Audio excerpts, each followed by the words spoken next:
É professora com agregação na Universidade de Paris, onde ensina Direito Privado, Direito Penal e Direito Processual Penal. É co-diretora do mestrado em Direito Penal e Políticas Criminais e do mestrado em Justiça, Processo e Procedimentos. É membro do Centro de Direito Penal e Criminologia. Os seus temas de eleição são o direito penal das pessoas, mas principalmente relativamente a crimes sexuais e violência conjugal. É autora, entre outras obras, do livro A Lei Penal e o Sexo e, muito curiosamente, foi ouvida na qualidade de especialista em Direito Penal pela Comissão Independente sobre o Abuso Sexual na Igreja Católica em França em 2020. Portanto, foi auditora, no contexto de uma auditoria, para conseguir perceber, em termos penais, quais eram as consequências dos fatos que estavam a ser investigados. Professor, it's a pleasure for us. The floor is yours.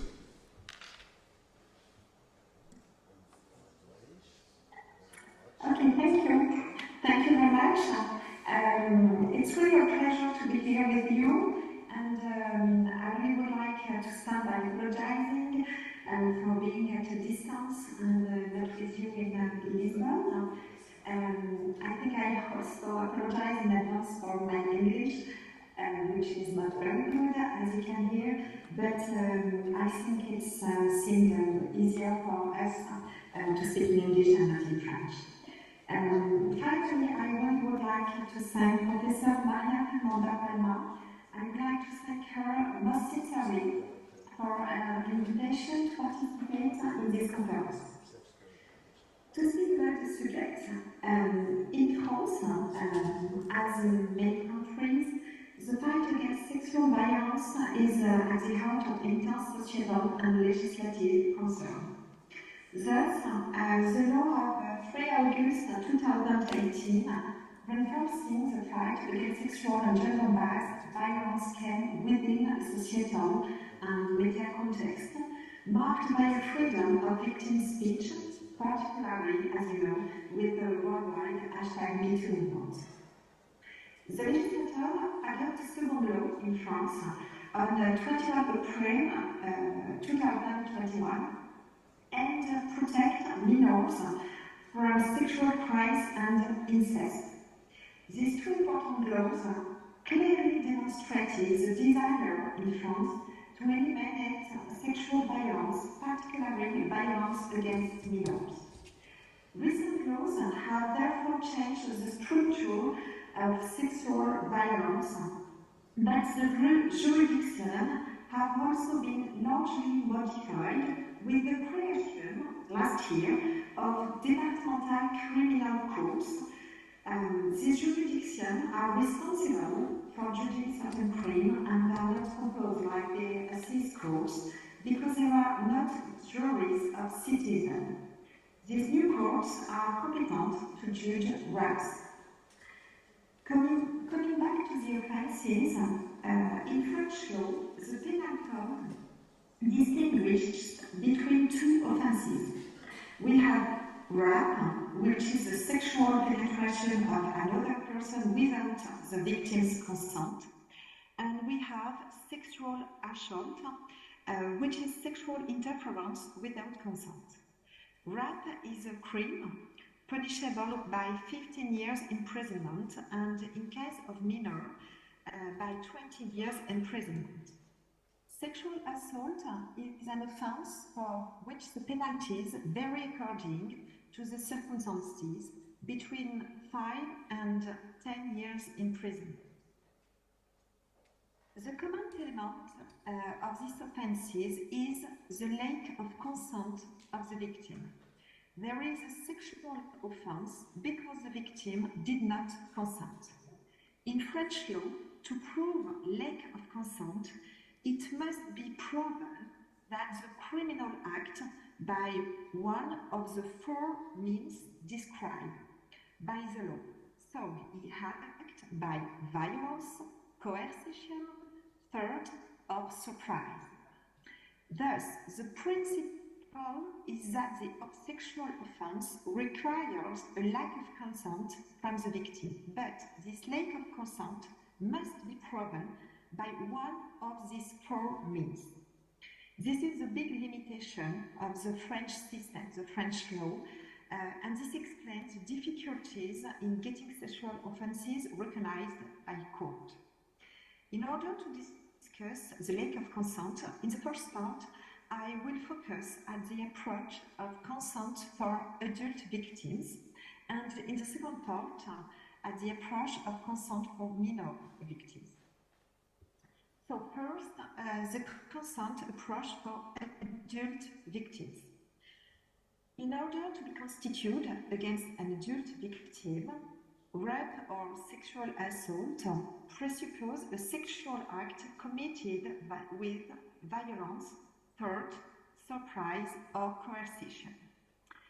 I will not cover violence or threat because there are not so much difficulties.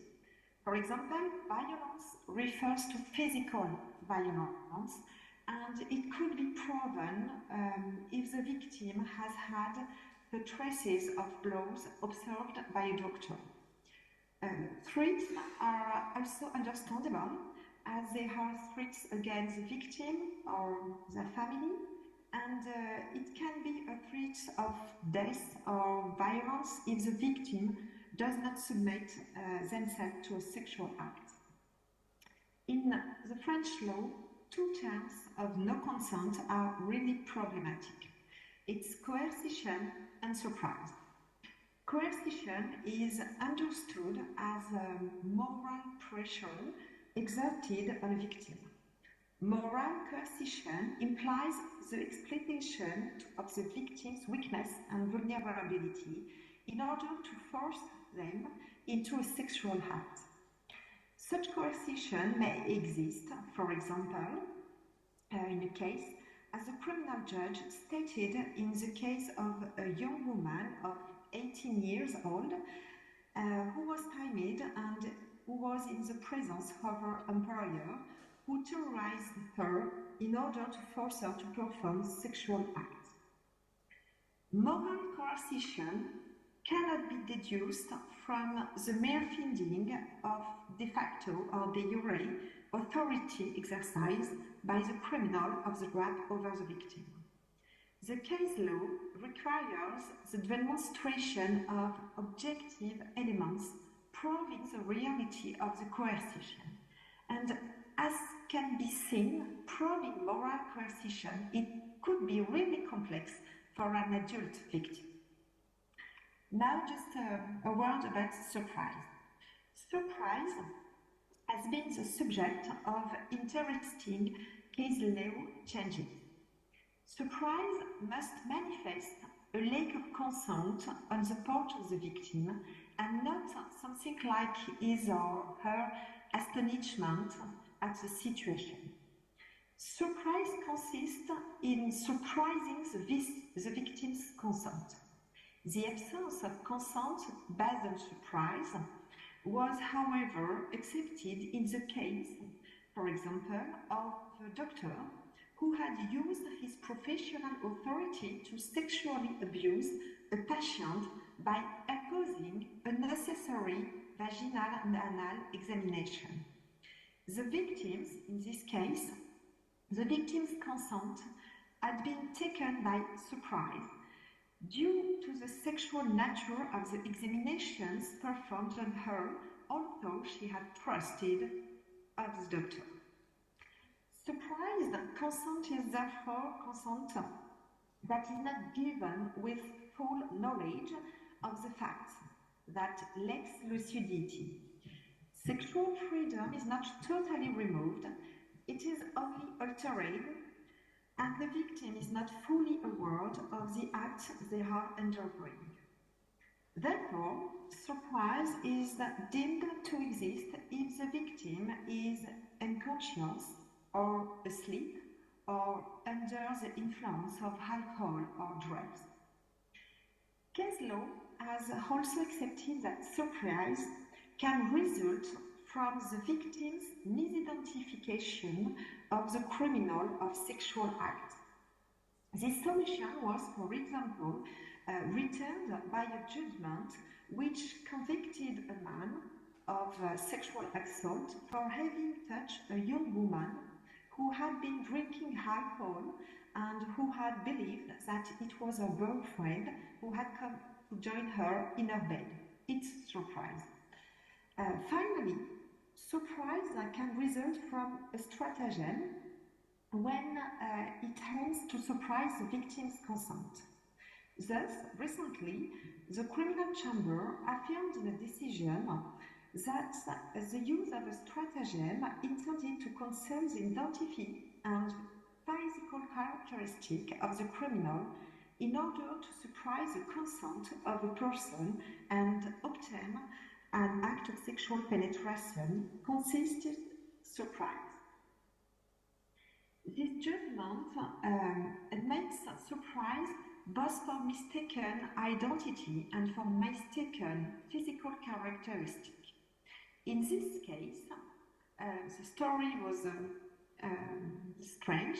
It was a 68-year-old man was posing on a dating website as an attractive 30-year-old architect.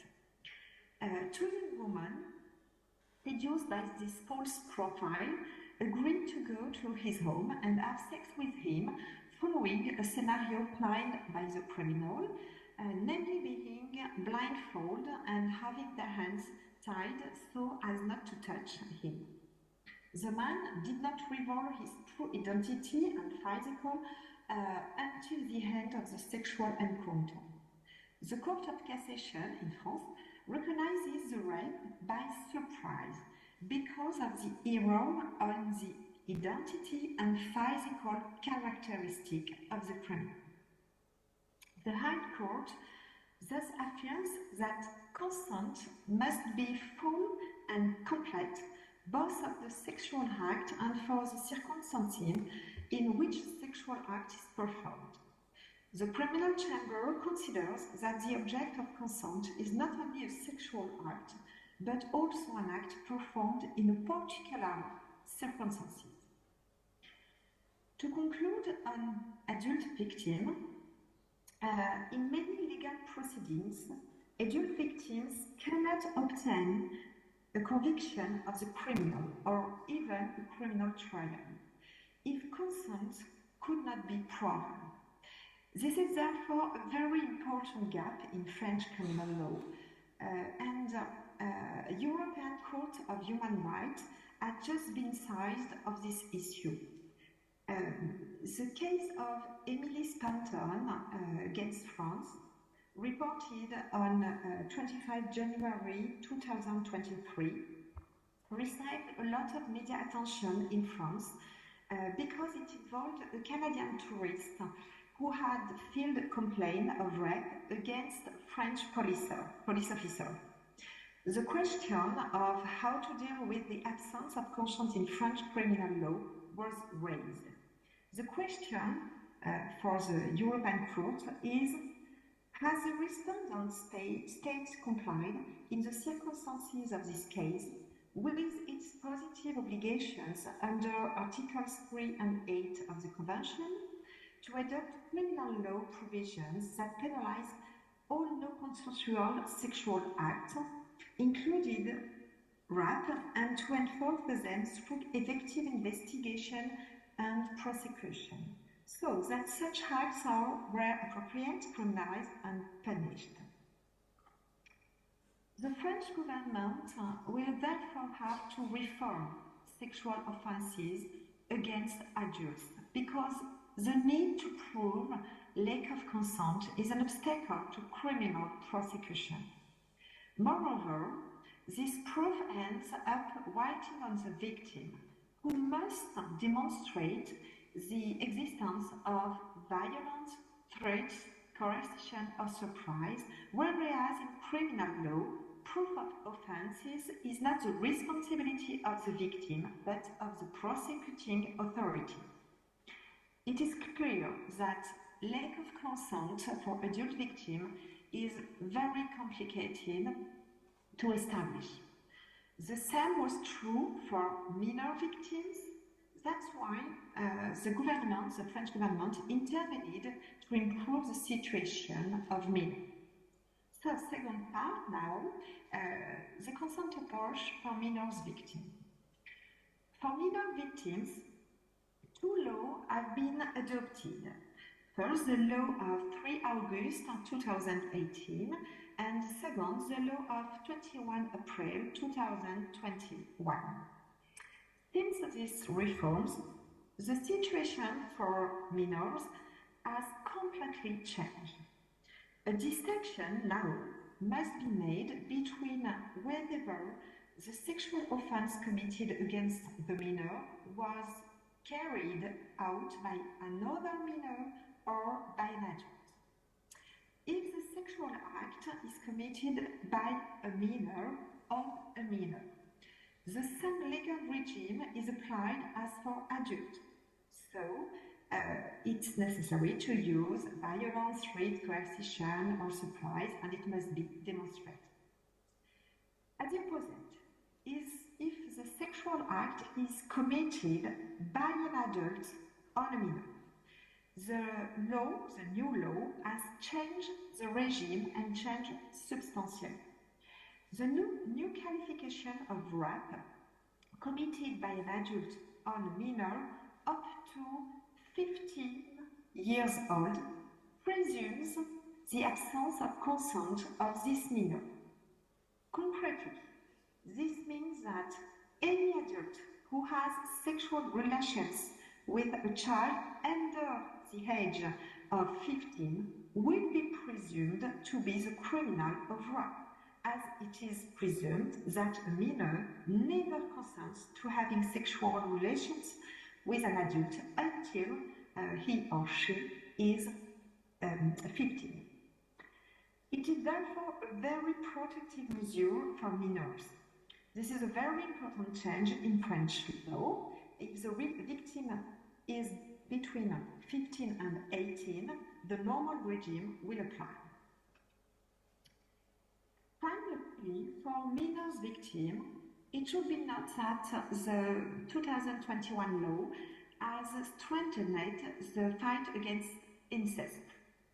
In the case of incest, the presumption of lack of consent applies to minors up to the age of 18. The 15 years limit disappears. The incestuous relationship implies a total absence of consent by the minor without age limit.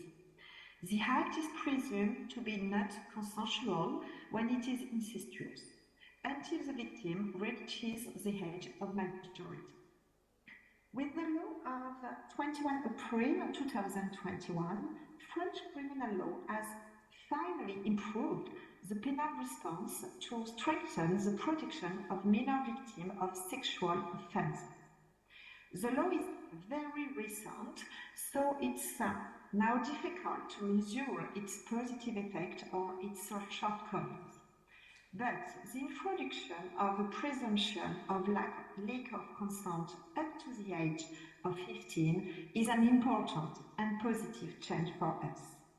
Now, I really hope, that the French government will also tackle the issue of consent for adult victims, who are still the forgotten ones in the fight against sexual violence in France. Thank you very much for your attention. Thank you very much, Professor. Now we may extend the discussion to all participants. Please feel free to ask anything.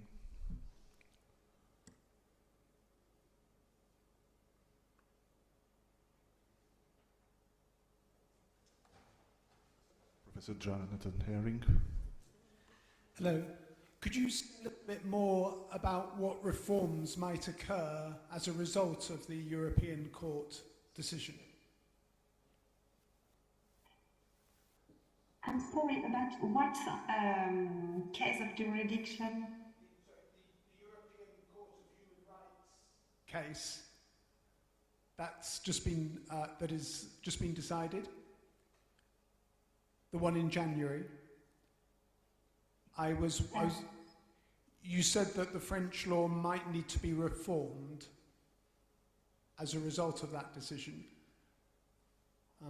Yes, I hope that it's the European Court didn't decide for this moment. So for the moment, we are waiting for this decision. It's just a request now. And we have, in French, 3 requests about exactly the same question about how adult victims have to prove. And we have 3 requests, and we are waiting for the decision of the European Court. But I think European Court, it's probably condemn French system. So the French government had to change the law. And for so, adult victims. yeah, and so that's my question. What reform would then take place? I think the big problem is, as I said, to have 4 means to prove the lack of consent. For adult victims, the speech of the victims is not enough.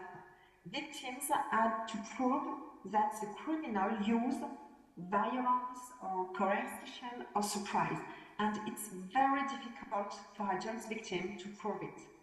So I think the law had to change to presume that the victim's speech is true and not had to prove.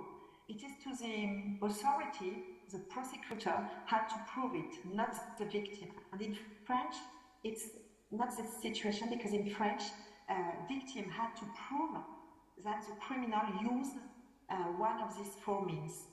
I think it's a big problem in France. If there is a physical violence, victim can, it's possible to prove with the doctor, but to prove coercion, moral coercion, it's too difficult. Thank you. Dear colleague, Professor Audrey, Yes. I have some difficulties, and I think the others also, that we are not English speakers, and there is some echo. But I didn't understand, perhaps you could send your conference later, written, in French if you would like, or we Yes. can. But I would like to understand if we can say that the model of consent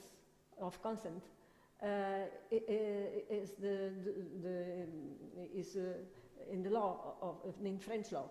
The French law to rape demands the non-consent of the victim. I'm certain. I'm correct. Am I correct? Yes, exactly. Yes. But the word that is in the law, that is written in the Code Penal, I'm sorry, but I don't know in this moment, I don't remember, is consent, without consent, or without the will, and what is how is defined the crime of rape? This is one question. And the other about the incest. In Portuguese tradition, and I think in the other Latin countries, the incest is not a crime. But I think that you are talking about the incest with minor, only with minor. Is that correct? Yes, exactly. Incest with minor is prohibited in France, and incest between 2 adults, if the adults are consentant, it's not prohibited in France. It's just incest with an adult and a minor. And I'm sorry, I'm not certain to understand the first question. The first question is how the French law describes rape. What are the words used to describe rape? The French legislator used the word consent or other.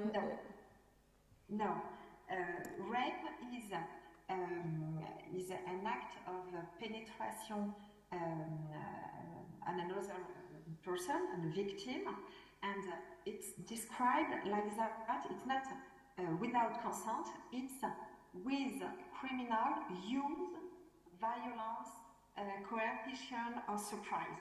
The word consent or not consent is not in the law.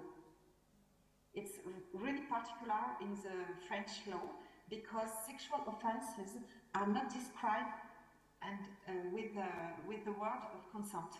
It's just with the main used by the criminal, and the criminal have to use four means or violence, threats, coercion or surprise. But there is no word consent or within consent. When the victim is a minor, this for... Now, there is, with the victim is up to 15, it's presumed that is not consent, since the new law in 2021. Thank you very much. Thank you. Thank you very much. Okay, I think due to schedule restrictions, we must move on to the next talk. So we thank Professor Audrey d'Arsonville again very much. I think it was a pleasure for us. E seguimos... Thank you very much. Ok, thank you. E então seguimos para a apresentação seguinte com a professora doutora Helena Ceballos. É professora catedrática na Faculdade de Direito da Universidade de Granada, na qual leciona as cadeiras de Direito Penal e Direito Penal 2, na licenciatura, e de Criminalidade e Direito no doutoramento em Ciências Jurídicas. Os seus temas de especial interesse são a discriminação, o discurso de ódio e as minorias e grupos vulneráveis, assim como a violência no âmbito familiar e a violência de género. Participou e coordenou diversos projetos de investigação financiados pelo Ministério da Ciência e Tecnologia, pela Junta de Andalucia, como o projeto Estudo Jurídico Integral do Fenómeno da Violência no âmbito das relações familiares. Tem uma vastíssima obra publicada, tem as suas lições de Direito Penal, salienta assim, algumas obras mais recentes, como a Análise Crítica do Delito de Prostituição de Adultos, uma proposta de reforma. Por exemplo, também os delitos contra a liberdade e intimidade sexual, também uma proposta de reforma. Os menores na violência vicária e vítimas de feminicídio, vítimas de violência de género ou de violência familiar. Enfim, são várias as obras da professora no âmbito e do tema da nossa conferência, e temos todo o prazer em ter connosco a professora. Por favor, esteja à vontade.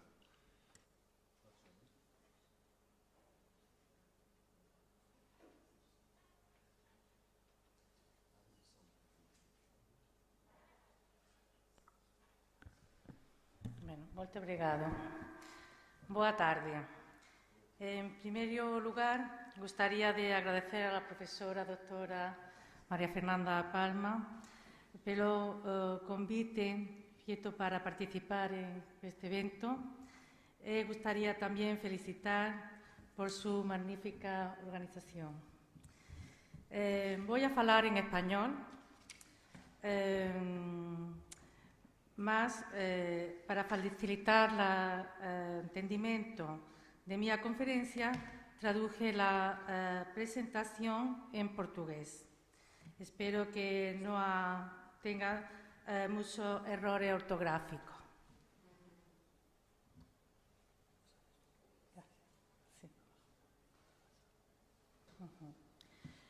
Voy a analizar dos reformas recientes del Código Penal en materia de libertad sexual que se han producido en el año 2022 y 2023. Para saber por qué se han llevado a cabo estas reformas, vamos a ver primero qué había antes de la reforma. En segundo lugar, vamos a estudiar la reforma que se ha realizado en el año 2022 y posteriormente veremos la contrarreforma, puesto que los preceptos del año 2022 han sido nuevamente modificados. Vamos a ver qué había previamente. El Código Penal español es del año 1995. tipifica dos delitos, dos crímenes. El artículo 181 castiga realizar actos sexuales sin consentimiento. En España se denomina abuso sexual. Este, a su vez, tiene un tipo agravado cuando hay penetración, ¿no?, por vía anal, vaginal o bucal. Además, existe a su vez otro tipo agravado que es en función de los medios comisivos, ¿no?, para acceder a la víctima, para doblegar la voluntad de la víctima. Violencia e intimidación. Nosotros lo denominamos agresión sexual. A su vez, hay un catálogo extenso de circunstancias agravantes para matizar los diferentes supuestos. El catálogo de circunstancias agravantes hace referencia a actuación en grupo, cuando la víctima es especialmente vulnerable, el tema del parentesco, ¿no?, ascendiente, descendiente, abuso de superioridad, la utilización de armas que puedan provocar lesiones, etc.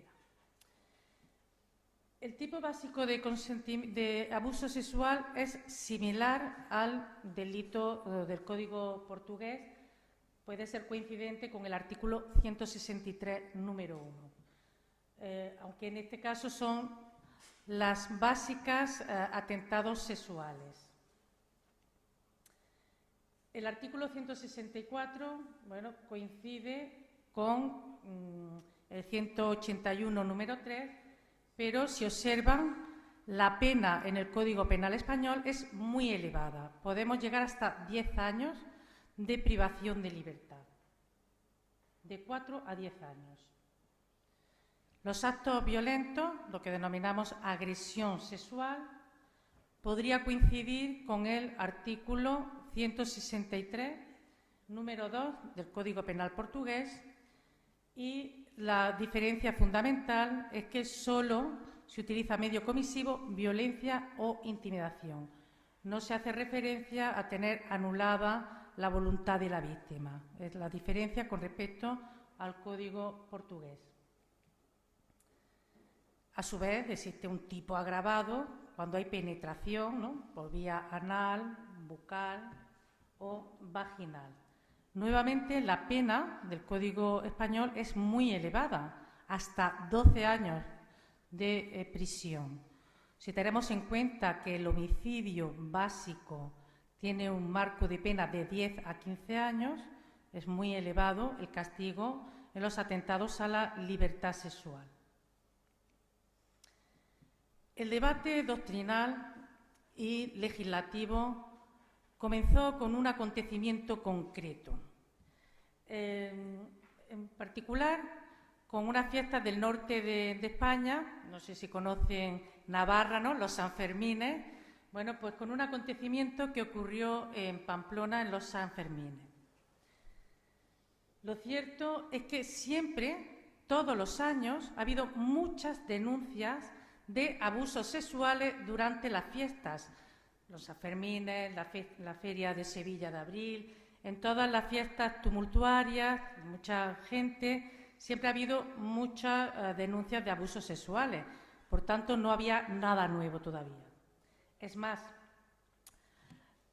la organización de las fiestas, ¿no?, el Gobierno, consciente de la cantidad de abusos sexuales durante el periodo de fiestas, siempre ha realizado campañas de prevención de abusos sexuales. Sin embargo, en el año 2016 hubo un acontecimiento concreto y fue la violación de una chica de 18 años por un grupo de 5 hombres. En este caso concreto, el grupo a sí mismo se denominaba la manada, el rebaño, y después ya se ha conocido que iban por todas las fiestas realizando este tipo de comportamiento. Bueno, pues este fue un detonante, causó mucha alarma social y todos los ciudadanos quedaron ante esta situación, puesto que fue víctima de múltiples penetraciones vaginales, anales, bucales, por parte de todos los miembros de esa manada, de los 5 hombres, pues fue además también captadas las imágenes que después sirvieron como prueba en el juicio, pues que se mandaban y se difundían por Internet, al grupo, por WhatsApp, etc. Bueno, aquí desde luego quedó todo, la población se escandalizó con esta situación, pero donde fue el detonante principal fue la resolución de los tribunales. En el año 2018 sale la sentencia y condena por abuso sexual. Se castiga por delito continuado, ¿no?, muchos delitos, a 9 años de pena para cada uno de los miembros de la manada. Posteriormente, en la sala superior se confirma la sentencia. Bueno, pues toda esta resolución, el hecho de calificarlo como abuso sexual y no como agresión sexual, provocó que la gente saliera a las calles. Salieron en todas las ciudades manifestaciones señalando que se tenía que castigar como agresión sexual, no abuso sexual. Fueron unas manifestaciones numerosas, insisto, en todas las provincias de España. El eslogan de las manifestaciones era "no es abuso, es agresión", ¿no? Se le daba un mensaje a los tribunales. O "hermana, yo sí te creo", puesto que sorprendentemente, como ha ocurrido en otras ocasiones, el foco mediático se puso en la víctima. ¿Qué hacía una mujer sola con 5 hombres? ¿Qué vida sexual tenía previamente, ¿no?, con 18 años, previamente a la agresión sexual? El foco no fue en los agresores, en los delincuentes, sino en la víctima. ¿Qué soluciones se ofreció ante esta propuesta, estas manifestaciones realizadas en España? Bueno, por un lado, también la sentencia llegó y se recurrió ante el Tribunal Supremo, que cambió la calificación de los hechos.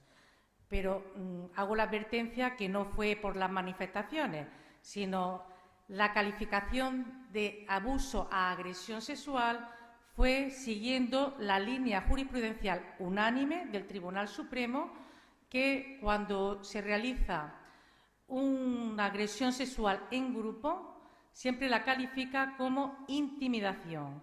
El Tribunal Supremo utiliza la expresión intimidación ambiental. El hecho de que la víctima esté rodeada de varios agresores la deja en un estado de shock, ¿no?, un estado donde no puede resistirse y, por tanto, ese grupo de personas la intimidan, coaccionan y por ello hacen lo que quieran con ella. No puede resistirse ante un grupo numeroso de individuos que están realizando actos de naturaleza sexual.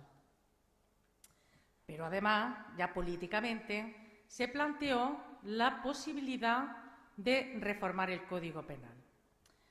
En el año 2018, en ese momento estaba el partido del PP, la derecha, reunió a la Comisión de Codificación del Código Penal para que buscara una posible solución de reforma del Código Penal.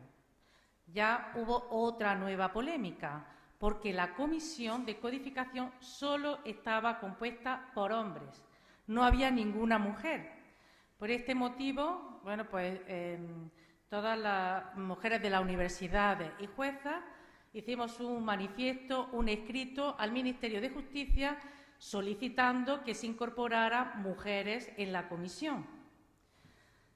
Fue atendido el requerimiento y mientras se nombraban, no se nombraban, tardó 1 año y medio en ponerse en funcionamiento la Comisión de Codificación para ver la posibilidad de reformar el Código Penal.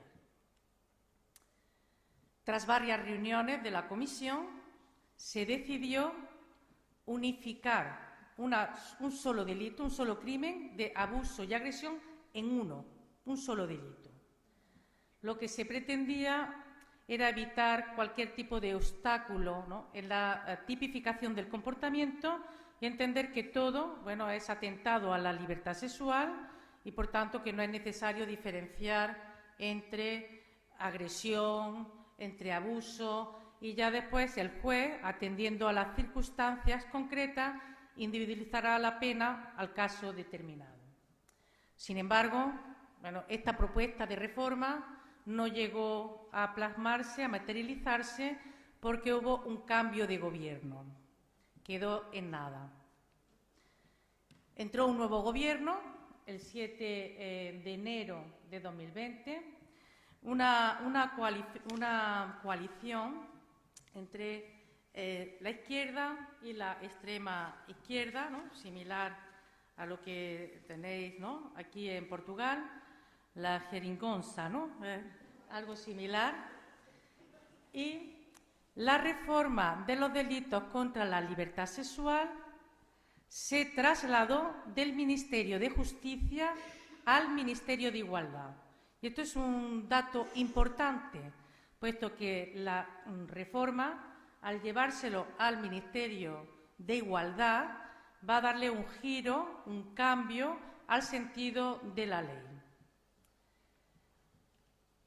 Finalmente, bueno, en el año 2022, ¿no?, después de pasar los diferentes trámites, múltiples enmiendas, discrepancias entre la derecha y la izquierda, bueno, pues llega a crearse la Ley de Garantía Integral de Libertad Sexual en el año 2022 y entra en vigor en 7 de octubre de 2022.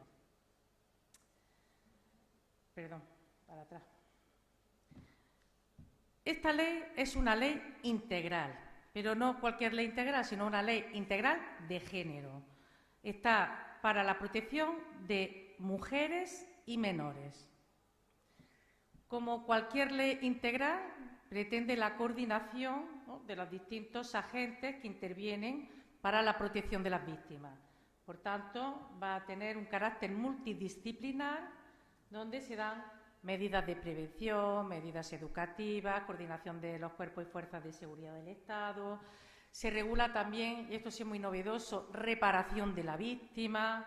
Se dan ayudas para las víctimas de violencia sexual. Bueno, pues una ley integral donde se modifican todo tipo de normas, la ley de enjuiciamiento criminal, ley laboral, todo tipo de normas, y entre ellas, entre otras normas, el Código Penal. Es una ley de género, como ya le he comentado, que va dirigida a las mujeres y menores.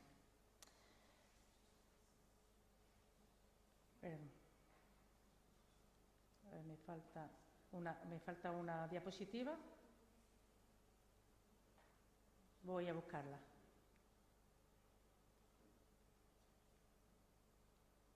Aquí. El problema es que España ya tiene una ley integral de violencia de género. En el año 2004 entró en vigor una ley de violencia de género que tiene exactamente las mismas medidas que la nueva ley de violencia sexual. Es más, la ley de violencia sexual ha modificado 30 preceptos de la ley del 2004, ya que se solapan y son similares. Tenemos la Ley Orgánica 2004 de Protección Integral contra la Violencia de Género y, a partir del 2022, la Ley Integral, ¿no?, de Garantía Integral de Libertad Sexual. El problema es que la violencia sexual es un tipo de violencia de género. Ya sabemos que el 98% de las víctimas de los delitos sexuales son las mujeres. Por ello, se está trasladando un mensaje erróneo a la sociedad. Existen dos clases de víctimas, las de violencia de género y las otras, ¿no?, las de violencia sexual, pero todas son víctimas de violencia de género. Hubiera sido más conveniente, a mi juicio, modificar la ley del 2004 e incorporar la violencia sexual, porque el problema de la ley del 2004, en su momento fue una ley pionera, cambió instituciones, creó los juzgados de violencia de género, cuerpos especiales de Fiscalía de Violencia de Género, Observatorio de Violencia de Género, instituciones y múltiples estadísticas empezaron. Bueno, fue una ley muy importante, la Ley de Violencia de Género, que en el año 2015 se modificó para incorporar como víctimas directas los menores que viven con las víctimas de violencia de género, con las mujeres víctimas de violencia de género, dando un paso más al concepto, no sé si se dice igual aquí en Portugal, de violencia vicaria, ¿no? La violencia vicaria. Pues se incorporó en el año 2015, ¿no? Expresamente también la violencia vicaria. Bueno, posteriormente también en otra reforma del 2021. Por ello, estas dos leyes van a tener difícil encaje, porque ¿qué ocurre? Claro, la ley del 2004 solamente protege y es necesario que sea una mujer con la que se tiene o se ha mantenido una relación de afectividad con el agresor, ¿no? Para la esposa o relación análoga. No se ha llegado nunca a ampliar a todas las mujeres por un problema de recursos económicos, porque la puesta en marcha de la ley, todos los servicios que tiene, está completamente desmenuzada. Por ejemplo, no solamente casas de acogida para las mujeres, sino preferencia en viviendas de protección oficial, preferencia para, por supuesto, cursillos específicos, una paga durante 9 meses, prorrogable a otros 6, con el salario mínimo interprofesional. Es una ley, bueno, que ofrece todo tipo de recursos para las víctimas de violencia de género y que tiene un coste muy elevado. Incluso España tiene un programa del Ministerio del Interior, no sé si han oído ustedes hablar de él, que se llama el sistema Biogen. Se trata de un seguimiento de la víctima de violencia de género, donde a través de un programa informático se la califica por el peligro que tiene para la reincidencia, ¿no? Y ser nuevamente víctima de violencia de género. A través de ese programa, si está en una situación de peligro máximo, tiene puesto un policía a las 24 horas del día. Otra situación media, pues a lo mejor se le da recursos de artes marciales de defensa, se le aconseja que cambie la ruta para ir al trabajo, se le da un tipo de instrucción y hay un seguimiento de las víctimas de violencia de género. Va la policía, se pone en contacto con ellas todos los días. Es un programa innovador y un programa que es relativamente efectivo porque solo acoge a víctimas que denuncian. Las que no denuncian no entran dentro del programa Biogen. Y generalmente, claro, los feminicidios son hacia mujeres que no denuncian, ¿no? Las otras sí están más protegidas. Esta ley da un concepto muy amplio de violencia sexual.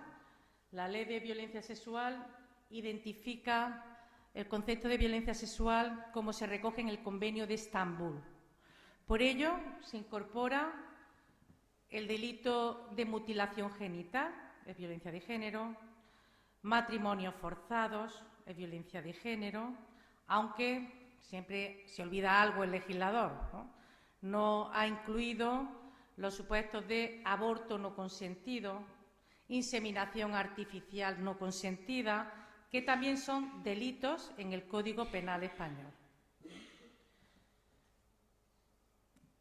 Esta primera parte de la Ley Integral de Violencia Sexual, no tiene partida presupuestaria.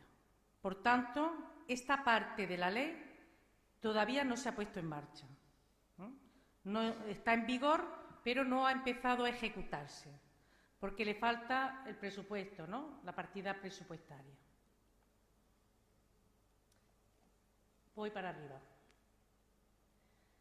¿Y cómo modifica el Código Penal?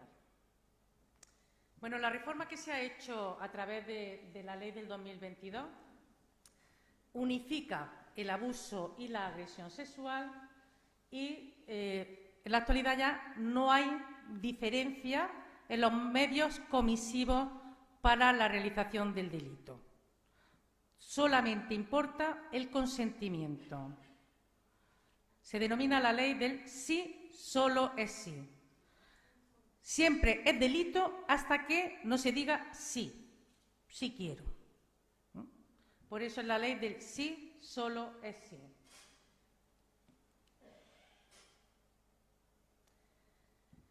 Se recoge, como es tan amplio el tipo, ¿no? Todo es delito de agresión sexual, solo tiene el nombre de agresión sexual, pues se intenta matizar con un tipo atenuado para los casos menos graves y, a su vez, con un catálogo de circunstancias agravantes muy extenso.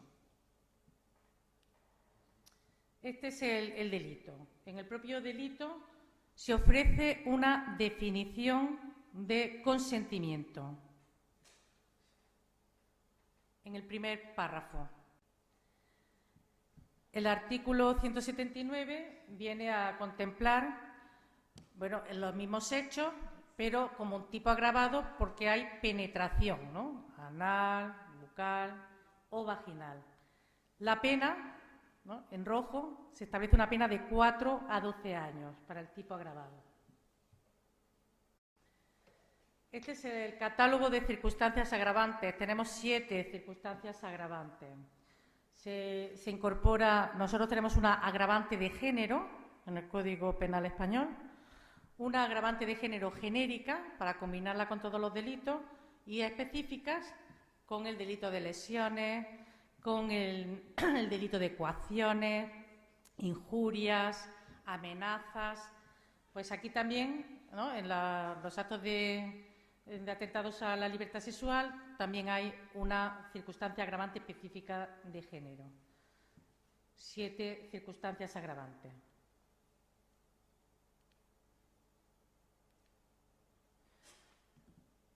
El problema es que la aplicación del nuevo delito, ¿no?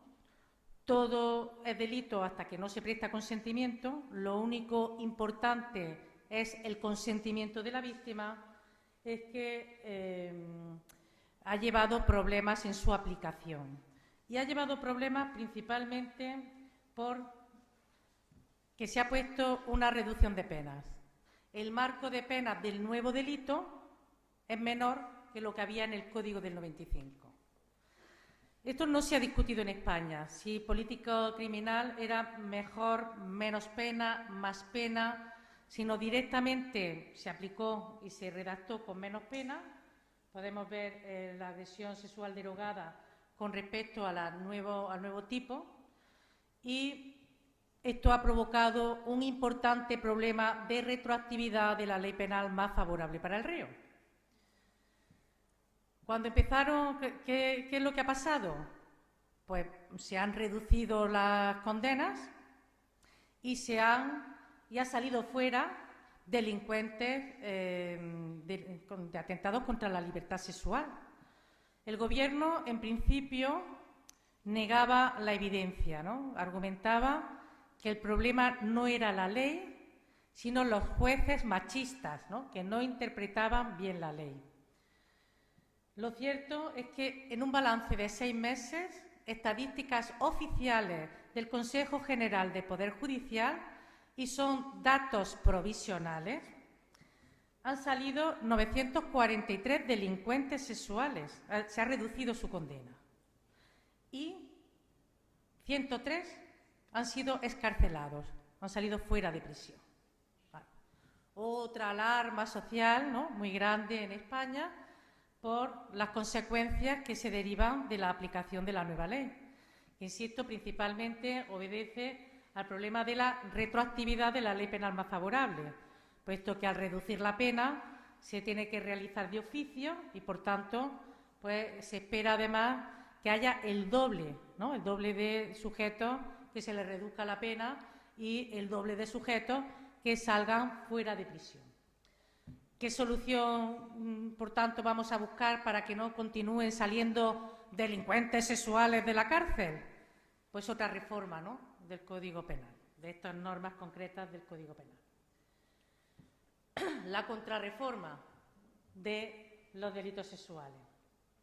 El Gobierno socialista no ha llegado a encontrar un consenso con el gobierno, bueno, con su otra parte del gobierno, del partido Podemos, ¿no?, la extrema izquierda, y ha pactado con la derecha. Por tanto, la reforma viene de la mano de un consenso muy importante de un 80% del Congreso, pero, claro, con dos partidos diferentes, ¿no?, políticamente. ¿Y qué se ha hecho? Bueno, pues aumentamos las penas, ¿no?, volvemos donde estábamos, aumentamos las penas y se crea otra vez un tipo agravado en función de los medios comisivos para doblegar la voluntad de la víctima. En este caso ya el legislador incorpora, que ya era un debate en España, no solamente violencia e intimidación, sino también cuando la víctima tiene anulada la voluntad, ¿no? También se incorpora como otro tipo agravado. Sale la nueva ley, la ley es del 27 de abril del 2023, entró en vigor el día 29 de abril del 2023 y lo que viene es a contemplar, bueno, pues lo mismo que había antes de la reforma del 2022. Vuelve a los mismos conceptos del Código Penal de 1995. Se incorpora un tipo agravado, como pueden ver, y se elevan otra vez las penas, ¿no?, las mismas penas que teníamos anteriormente. Violencia, intimidación, tener anulada la percepción, y para el caso también de penetración, pues volvemos a nuestras penas hasta 12 años y los tipos agravados llegarán hasta los 15 años, ¿no?, como teníamos anteriormente, exactamente igual. El catálogo de penas del 181, donde venía el catálogo de circunstancias agravantes, también se elevan las penas, igual que había en el Código de 1995. Como conclusión, bueno, pues hemos vuelto, ¿no?, al Código Penal de 1995. Aunque se ha mantenido el concepto, ¿no?, la definición de consentimiento, es meramente simbólico, porque el espíritu de la ley, ¿no?, lo que se quería con la ley, que lo importante es el consentimiento, pues eso con los tipos agravados ha desaparecido. Ya el espíritu de la ley ya no existe. Tenemos los mismos tipos agravados, las mismas penas, pero claro, no todo es igual, porque realmente ha quedado igual, pero con personas que se han visto reducidas, ¿no?, delincuentes sexuales que han visto reducidas sus condenas, con 100 personas fuera de prisión. Son, como he comentado, cifras, números provisionales que se espera que se dupliquen, ¿no?, porque estos son solamente los 6 primeros meses de aplicación de la ley. Y lo peor de todo es que esta ley intermedia no resuelve el problema de la retroactividad de la ley penal más favorable. La ley del año 2029, la última ley, solamente se aplica para los delitos cometidos a partir del día 29 de abril de 2023. Por tanto, no se ha resuelto el problema de la retroactividad, como no puede ser de otra forma. Por tanto, estamos peor, ¿no?, que estábamos antes, los mismos tipos, pero con unas consecuencias nefastas en la aplicación de la ley. Lo cierto es que había ya, en los diferentes dictámenes que se realizaron en la tramitación de la norma, ya se avisó que iban a reducirse condenas y que presos iban a salir fuera de la cárcel. Sin embargo, nunca se sospechó que fuera tan elevado el número. No se hicieron bien las cuentas y no se esperaba que el 30% de los delincuentes iban a beneficiarse con la nueva ley. Por ello, bueno, ha tenido que hacerse una tramitación de urgencia para frenar la retroactividad de la ley penal más favorable para el reo. Bueno, obrigado por su tiempo y estoy a su disposición para cualquier cuestión que quieran plantearme.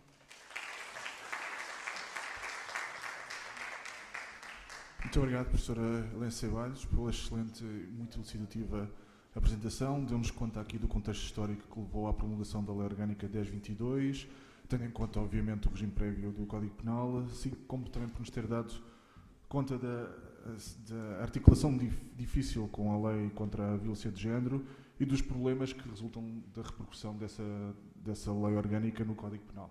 Muito obrigado e estamos então disponíveis para novas perguntas que possam surgir, por favor. Muchas gracias, profesora Ceballos, por su presentación. ¿Podría decirme, por favor, mi cuestión es, ¿por qué no se ha tenido por derogada la ley de 2004 por la ley 2022? Muchas gracias por su pregunta. Obrigada. Bueno, es que tienen ámbitos diferentes.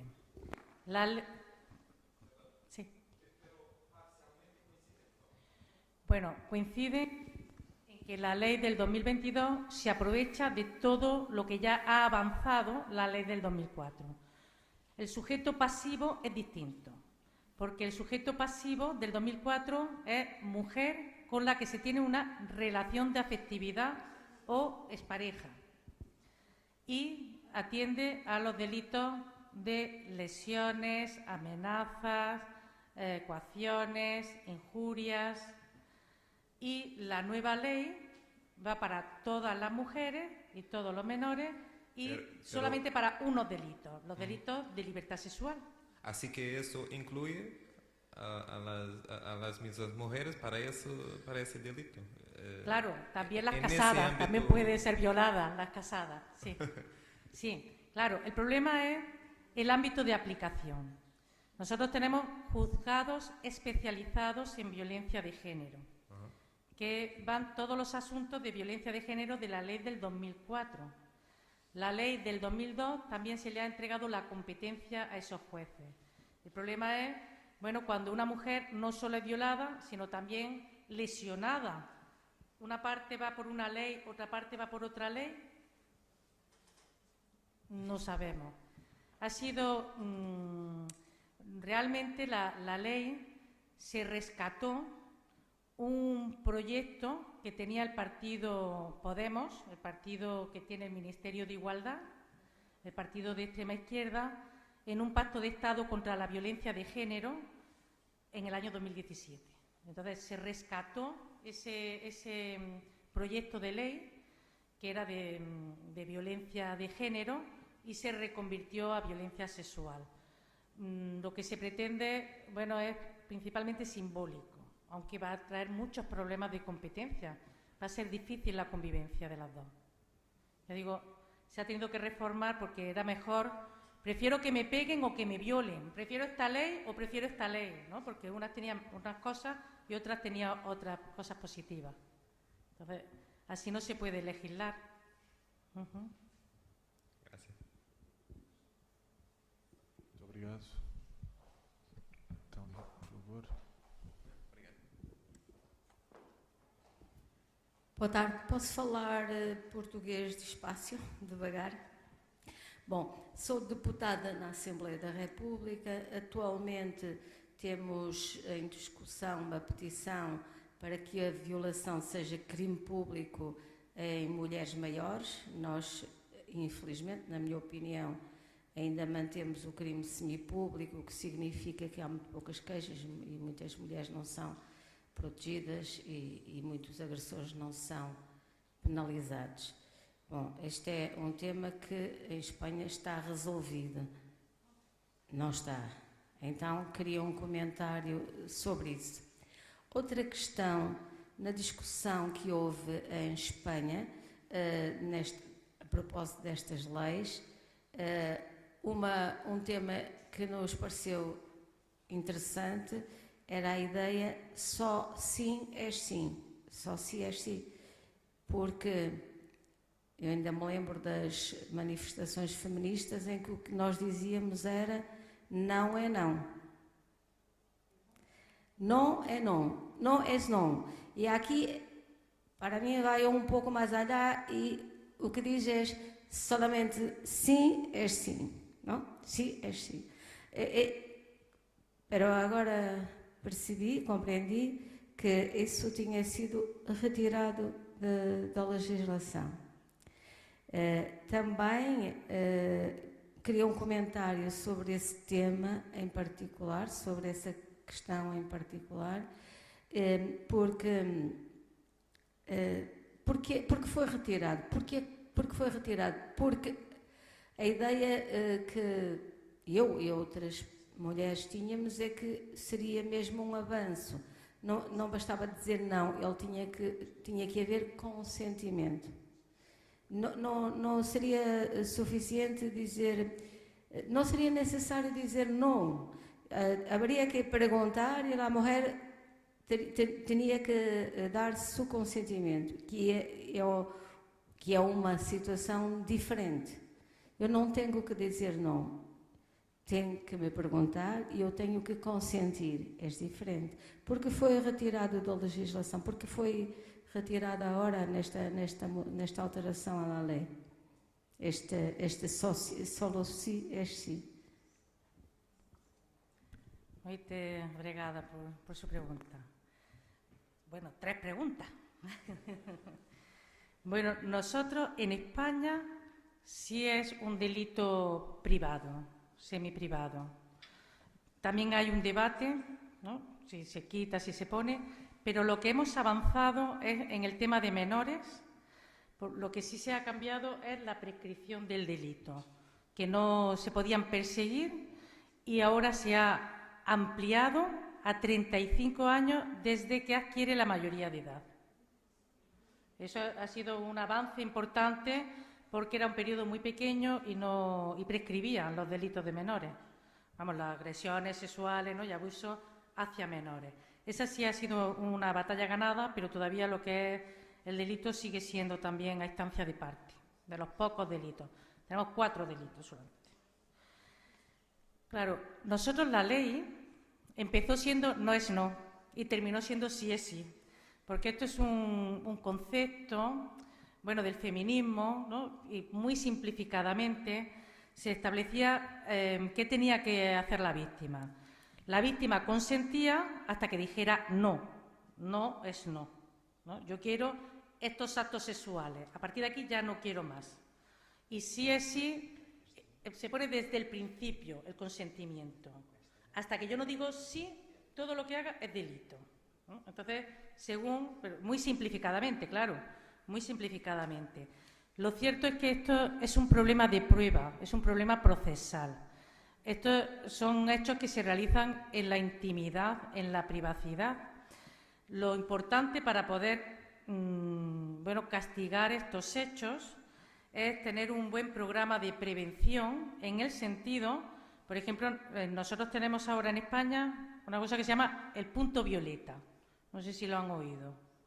El punto violeta es información para las víctimas, pero el punto violeta no es un kiosco para informar, sino es convenios con todos los bares, discotecas, restaurantes, lugares de ocio, donde con una palabra clave se le dice al camarero y llega la policía inmediatamente. No sé si han oído hablar de un jugador de fútbol muy conocido, no sé yo, no me gusta el fútbol, ¿cómo se llama? No sé si lo han oído.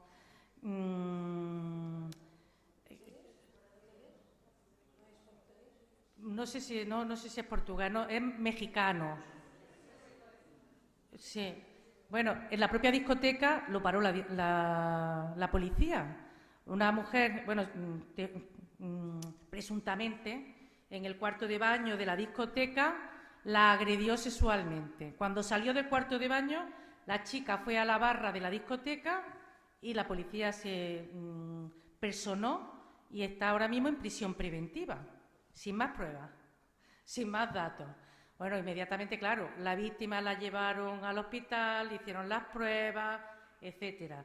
Bueno, pues son medidas donde puedes obtener pruebas para ver esa resistencia, si no, etcétera, ¿no? Entonces, lo importante es, bueno, pues poner a disposición de cualquier mujer la posibilidad, bueno, formarla, ¿no?, informar y la posibilidad de que pueda denunciar no en la comisaría, en la propia discoteca.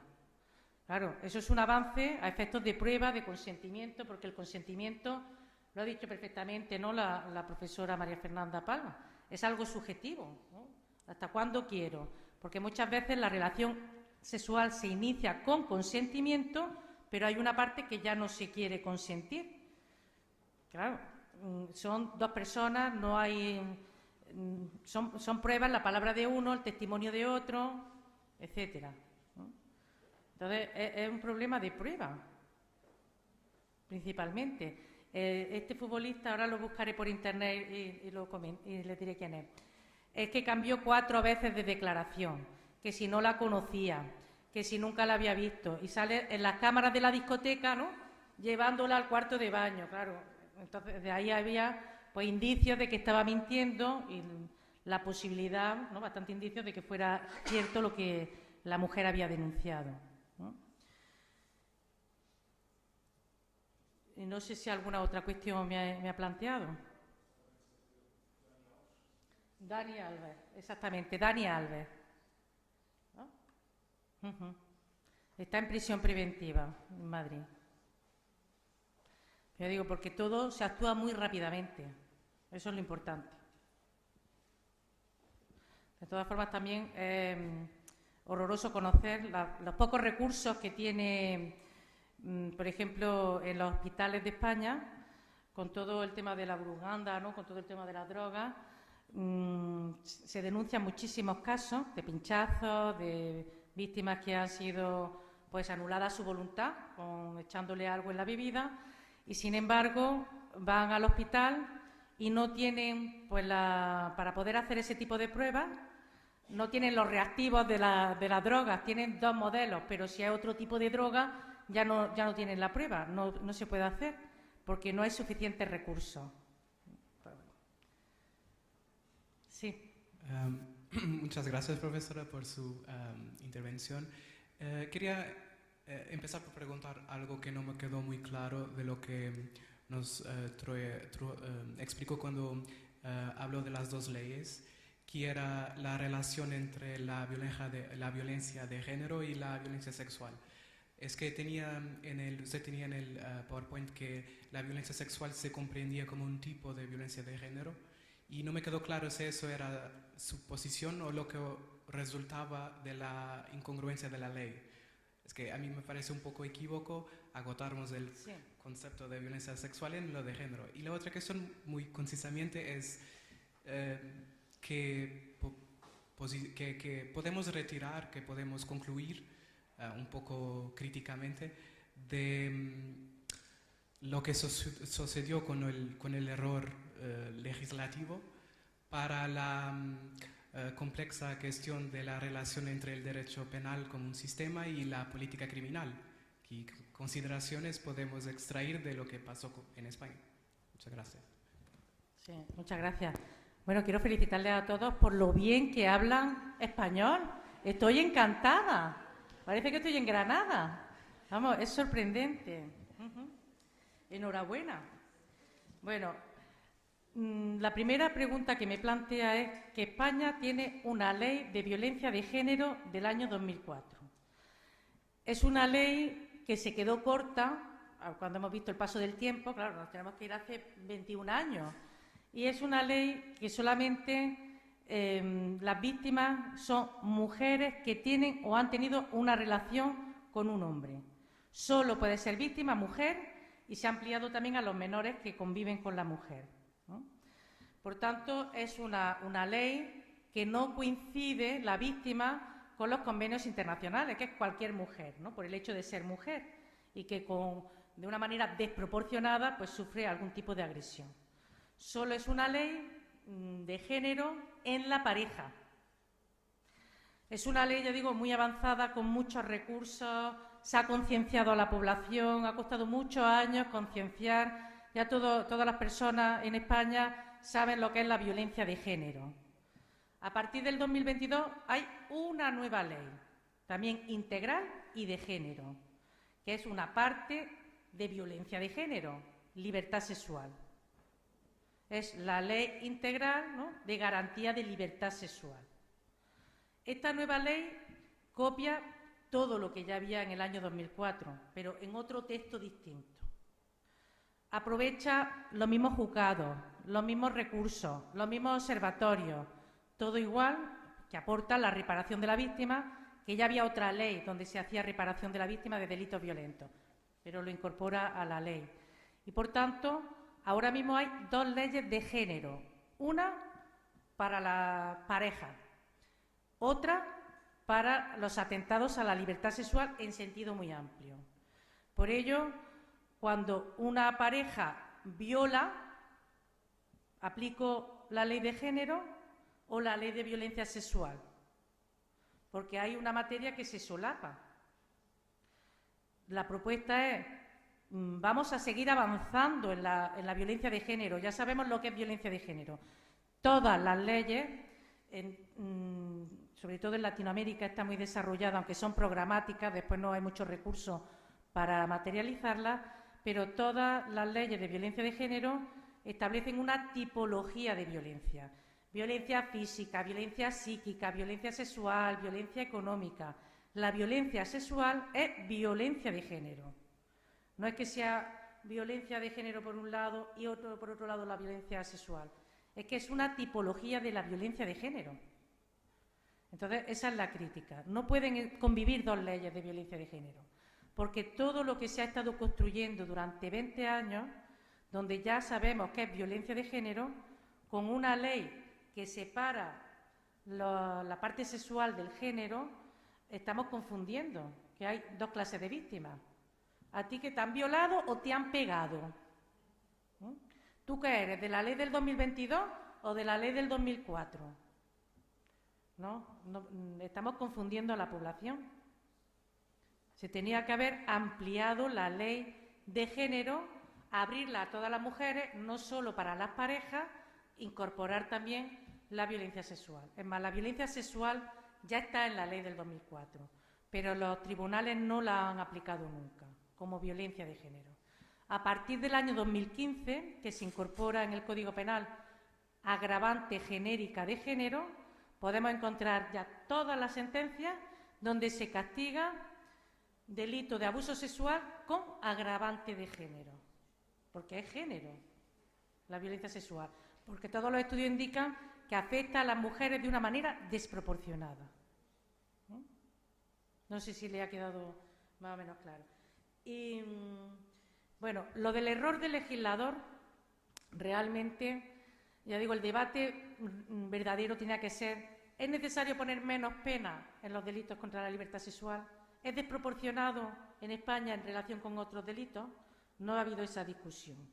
Nosotros, cuando se reforma cualquier ley, hay una disposición adicional de limitación de la retroactividad de la ley penal más favorable. Corta y pega, corta y pega. En todas las leyes se aplica eso. Pero se le olvidó en esta ley poner el corta y pega. Se olvidó poner la limitación de la retroactividad. Al no poner esa disposición adicional a la ley, pues se ha aplicado, claro, el derecho general, la retroactividad de la ley penal más favorable. Por ello, el error no ha sido tanto bajar las penas, porque lo importante es educar a la población. Si lo que han pedido más pena, ya lo hemos visto, son las manifestaciones, el pueblo, los ciudadanos. No es una discusión sosegada, doctrinal, no, es que los ciudadanos quieren más pena, quieren que sean con más pena, que es lo que hemos visto. Es que han salido la gente a las calles, queremos más castigo. No ha sido un debate doctrinal. Y lo que se ha dado es, pues me debo a mi público. ¿Qué quiere mi público? Más pena, pues le ponemos más pena. Pero no era un disparate bajar las penas. Pero no hemos educado a la población, hay que educarla, hay que decirle, no es necesario, el homicidio tiene 10 años de pena, no puede tener una violación 15 años. Un poco desproporcionado. Entonces, el error ha sido en no añadir la disposición adicional de limitación de la retroactividad. Ese ha sido el fallo técnico-legislativo. Obrigado. Há mais uma questão atrás e depois aqui.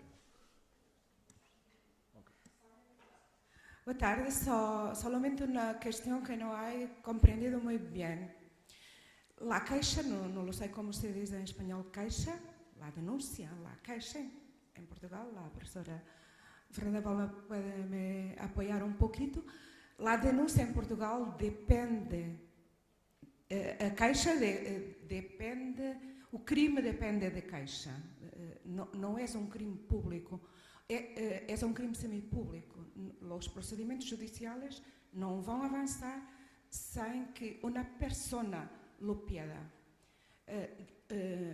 Em Espanha, has dito que não era crime público e não lo compreendi muito bem, porque a violência de género de 2004 é crime público. Portanto, se a violência sexual está integrada en la violencia de género, por maioria de razões seria crime público, como não é. É isso que não has compreendido muito bem. Se puderes explicar un poquito máis, agradecida. Gracias. Sí, obrigado. Bueno, que no me he explicado bien. En España, los delitos sexuales, las agresiones sexuales, es a instancia de parte. Hay que denunciarlo. Es privado. Sí, es privado. Los demás delitos son públicos, ¿no? El Ministerio Fiscal ya tiene conocimiento y castiga. Por tanto, lo que se trabaja en la ley del 2004 son lesiones, ¿no? Amenazas, coacciones, bueno, violencia física y violencia psíquica y atentados al honor. En el año 1999 se modificó lo que era un delito de lesiones leve, que era privado, a instancia de parte. Y porque las víctimas, cuando les pegaban, les causaban las lesiones, denunciaban, pero después, por miedo, no ratificaban la denuncia. Quitaron el obstáculo procesal y, claro, al año siguiente las estadísticas de lesiones en el ámbito familiar se cuatriplicaron. Y no es que se hubieran vuelto locos los hombres en España, ¿no? Es que se quitó la necesidad de denuncia. Por ello, en la ley del 2004 son todos públicos, pero porque no está dentro lo que es las agresiones sexuales. No se castiga a través de... Se puede castigar porque la ley lo permite, pero nunca lo ha aplicado el tribunal, jamás. ¿Y por qué no lo ha aplicado?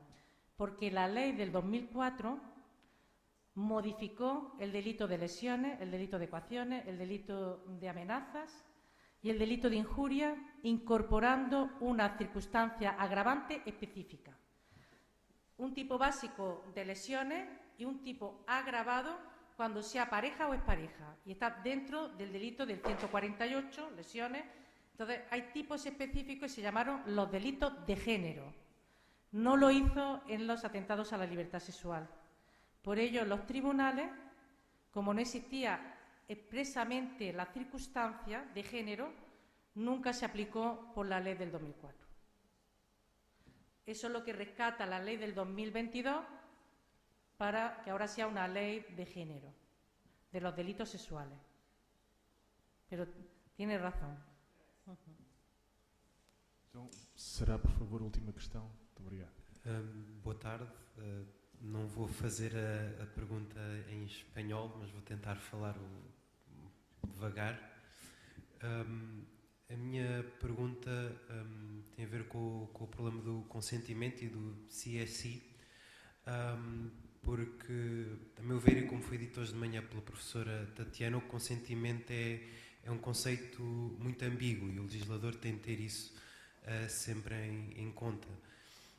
A minha questão é se o consentimento, em vez de estar no debate entre qual é que é preferível, o no és no ou o CSI, se não deve ser visto antes como um quadro em que o no és no é um mínimo e o CSI seria um ponto ótimo, permitindo uma maior proteção da vítima, de modo a ser mais fácil o meio de prova dos casos mais ambíguos e mais dúbios, onde poderá haver um consentimento mais tácito, ou a vítima não tenha tido tanta oportunidade de dizer de facto um sim ou um não, por exemplo. Obrigado. Sí. Obrigado. Bueno, yo creo, mi opinión personal, que exista en la ley una definición de consentimiento no aporta absolutamente nada.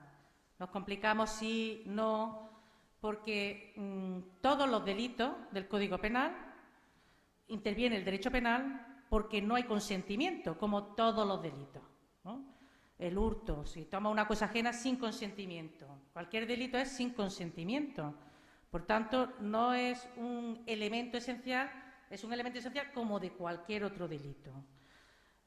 La definición de o la adopción de un modelo de sí es sí, no es no, es algo simbólico, que va dirigido pues, para tranquilizar a la sociedad, ¿no? Porque el derecho penal simbólico, de que lo importante es el consentimiento. Claro, una forma de comprender también la aplicación del derecho. Lo importante es el consentimiento de la víctima. Pero como el consentimiento de la víctima se puede dar explícito, implícito, con gestos, verbal, no es posible en ese momento, posteriormente sí, ¿no? Establecer, y puede haber un error en el consentimiento, que ya se está hablando, error de tipo, ¿no? En lo que es en los abusos sexuales o agresiones sexuales. Por tanto, el consentimiento hay que probarlo y es un problema del proceso penal. El Código Penal puede aportar un concepto, pero no aporta, yo entiendo que no aporta absolutamente nada, es más, confunde. Cuando entró este concepto, esta definición de consentimiento, una de las principales críticas es la inversión de la carga de la prueba.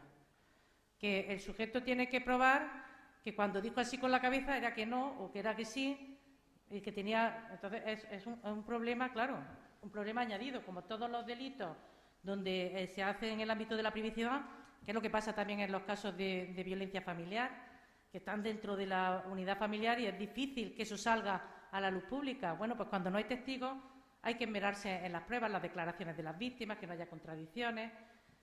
Por eso que independientemente de un modelo o de otro, no nos saca de las dudas ni de la necesidad de prueba.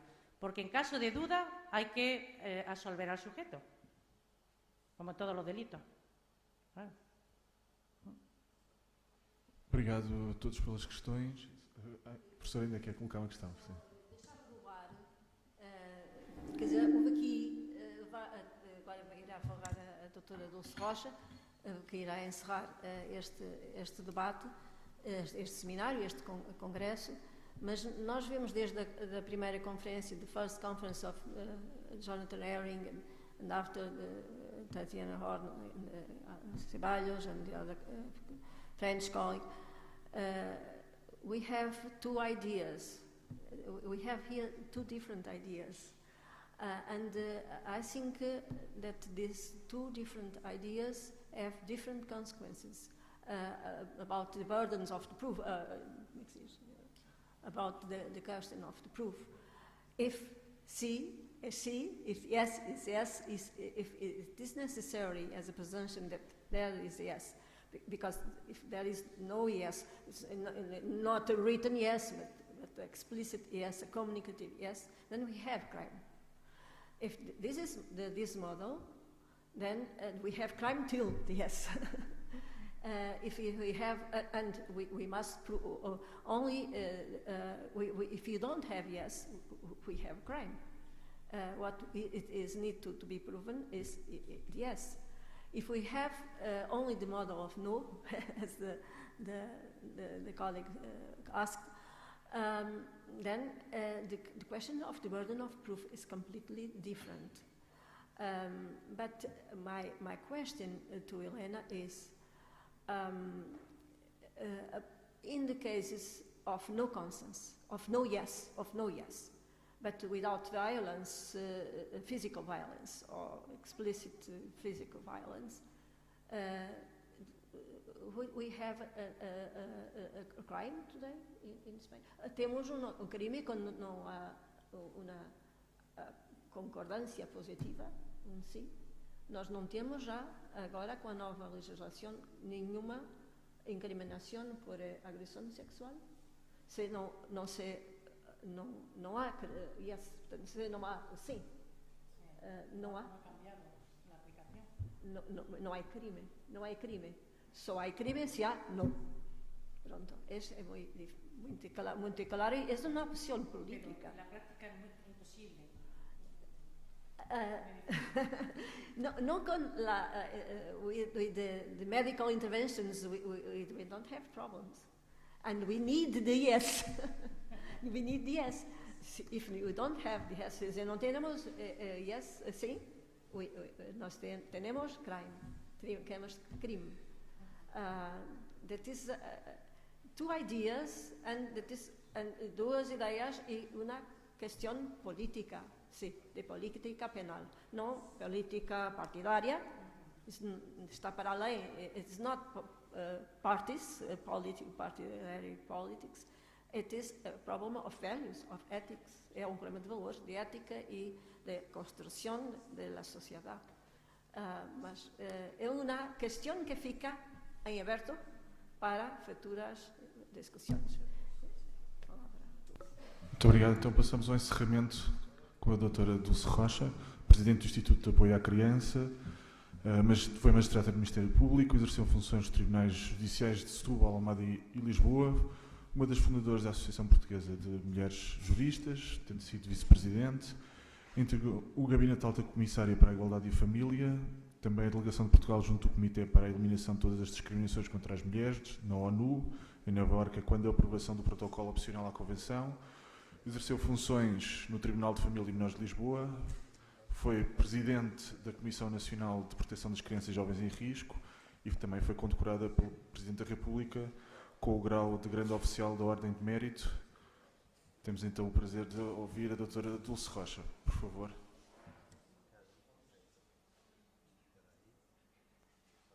Muito obrigada, muito boa tarde.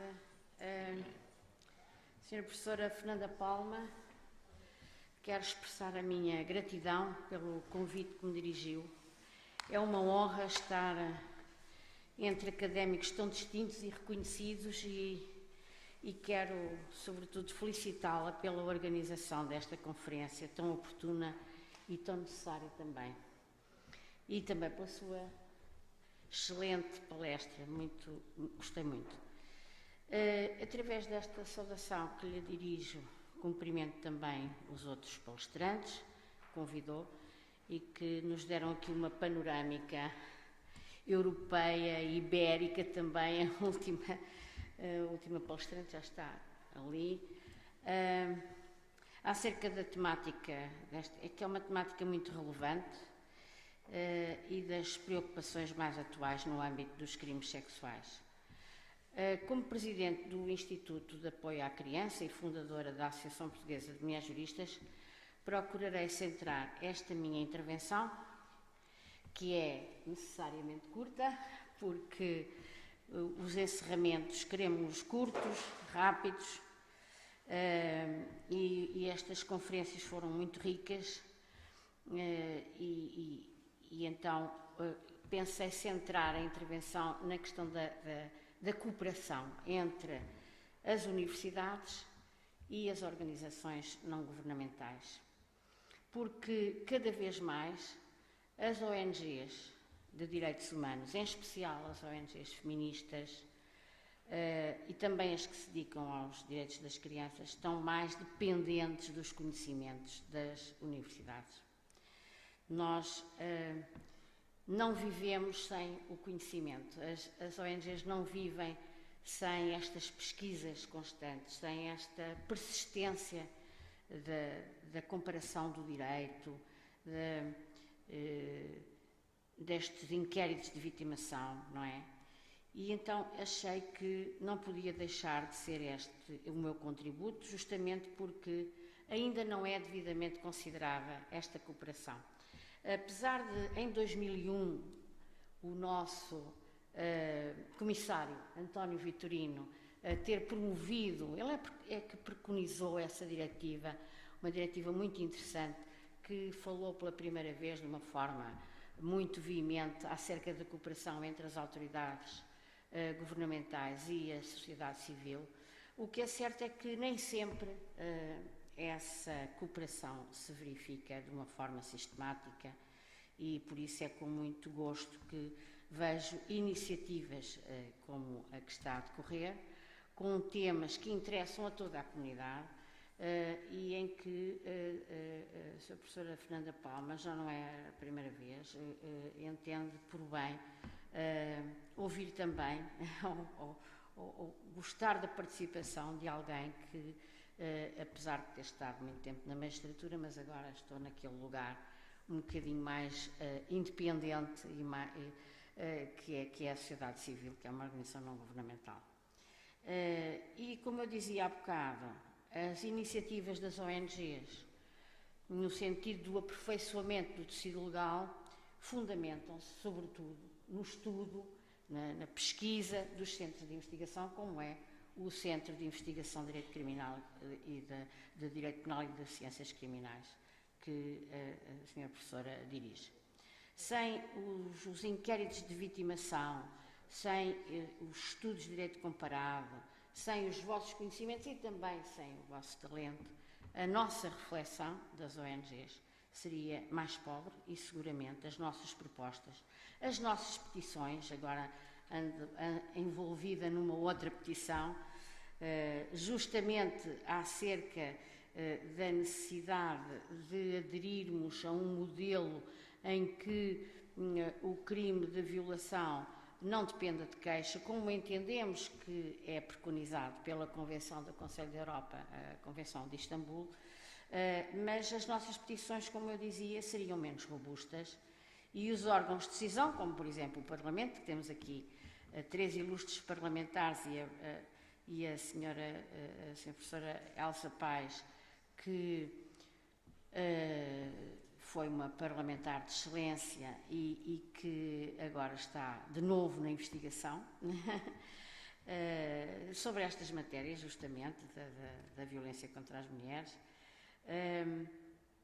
Mas, como eu dizia, era mais difícil que os órgãos de decisão aceitassem as propostas de alteração legislativa que já temos conseguido, e algumas que já temos conseguido, sociedade civil, não é?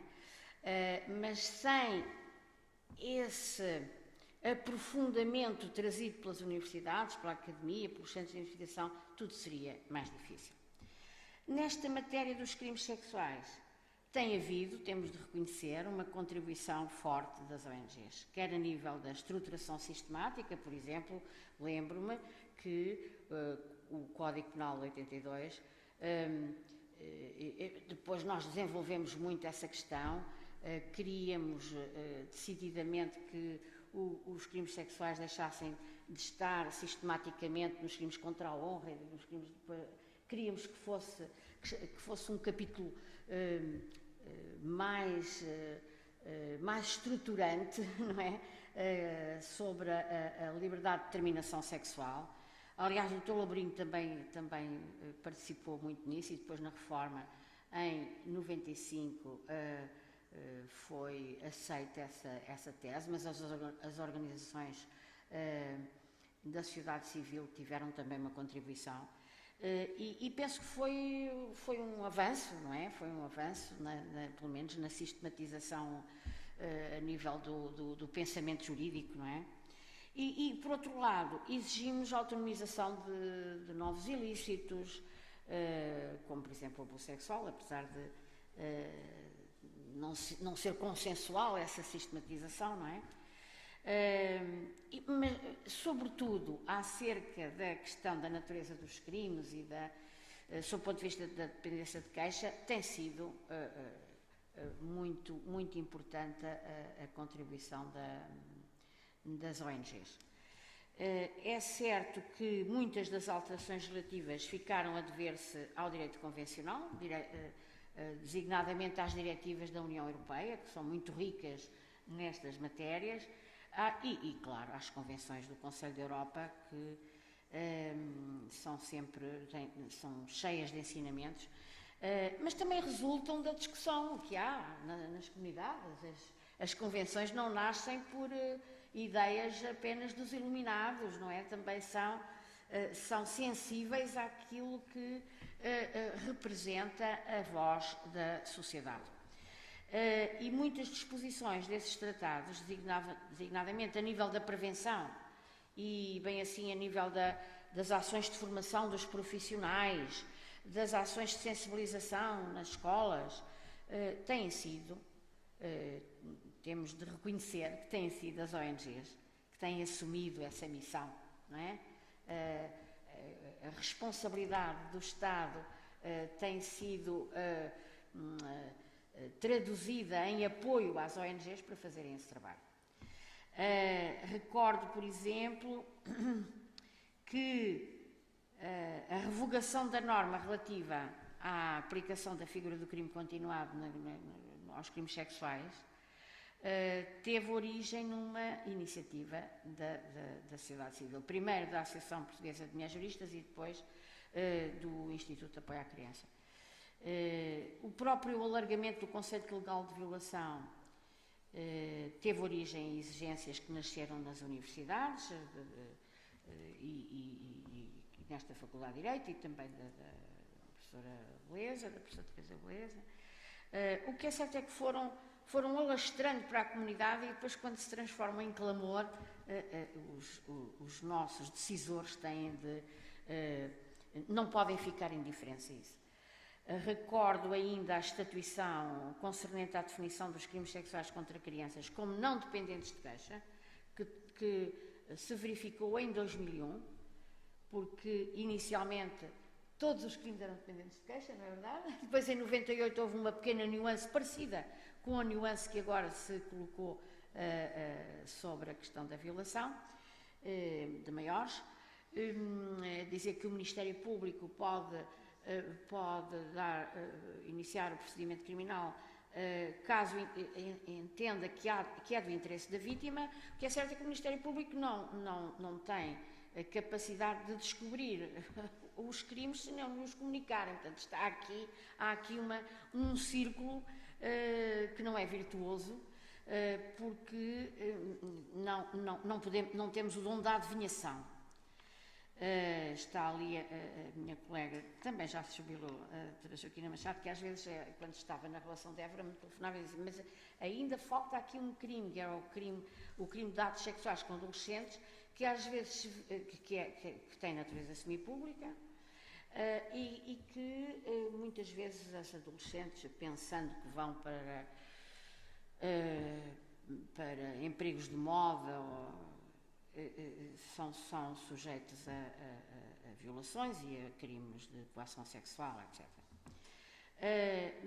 Mas então, como eu ia dizendo, houve na altura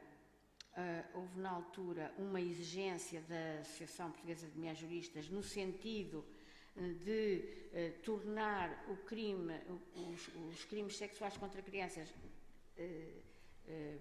natureza pública, e depois também quis revogar essa norma do artigo 30, número 3 do crime continuado, mas sem sucesso.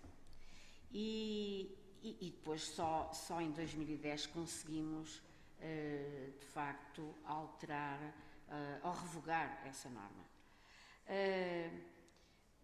Depois houve um alargamento da natureza pública em 2007, com a grande revisão de 2007, que foi coordenada pelo professor Rui Pereira, e mesmo assim foi necessário passarmos por aquele processo traumático de uma prática usual de abusos sexuais numa instituição de internamento de crianças e jovens, uma instituição que até era e continua a ser uma instituição do Estado.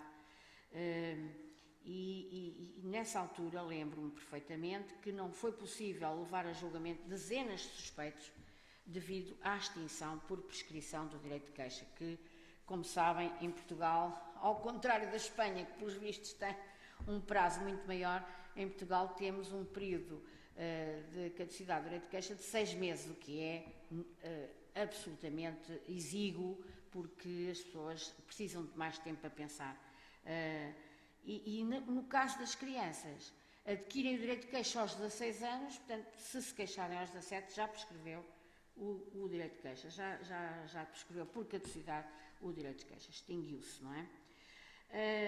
Já depois da entrada em vigor da Convenção de Istambul, esta discussão voltou a estar na ordem do dia, aqui em Portugal, por ter existido um conjunto de denúncias de atrizes e de pessoas conhecidas, mulheres desportistas inclusive, acerca que existiram denúncias acerca de abusos e até de violações na adolescência ou até mesmo na idade adulta. Finalmente queriam revelar esses crimes, mas informaram-se e verificaram que as suas queixas não valeriam de nada, não valia a pena formalizarem as queixas, uma vez que os crimes estariam todos prescritos. Lembro aqui também uma outra iniciativa muito interessante, de que já falei há pouco, mas não concretizei, que é uma iniciativa de recolha de assinaturas relativamente à alteração do crime de violação passar a não depender de queixa.